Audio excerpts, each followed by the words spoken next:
Tiyak na sisigla ang negosyo at turismo sa bayan ng Carles sa Iloilo sa oras na matapos ang electrification project ng pamahalaan.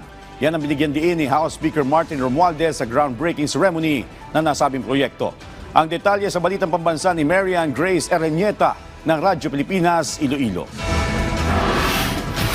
Malaking ginhawa para sa mga residente ng Carles, Iloilo ang sinisimulang rural electrification project ng pamahalaan sa mga island barangay na sakop nito.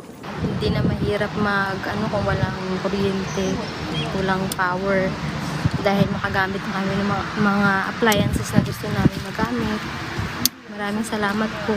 Bukod sa makagagamit na ng appliances si Mary Joy, malaki rin ang matitipid ng mga residente ng Barangay San Fernando, Sicogon Island dahil hindi na nila kailangang bumili pa ng gasolina para sa generator.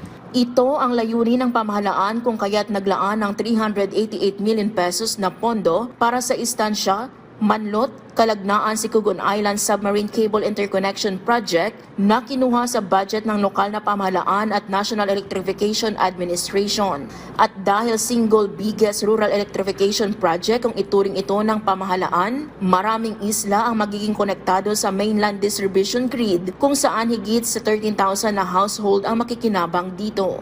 Binigyang diin naman ni House Speaker Martin Romualdez ang magandang ibubunga ng proyekto para sa mga residente at sa buong bayan ng Carles. Sa pag-unlad, magkakaroon na ng bagong sigla sa turismo at negosyo.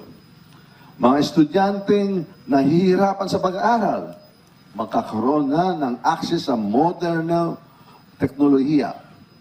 Ito ang katotohanan. Ang pera ng bayan dapat bumalik sa bayan. Inaasahang matatapos ang electrification project sa Carles bago matapos ang 2025. Mula sa PBS Radyo Pilipinas Iloilo, Marian Grace Ereñeta para sa Balitang Pambansa.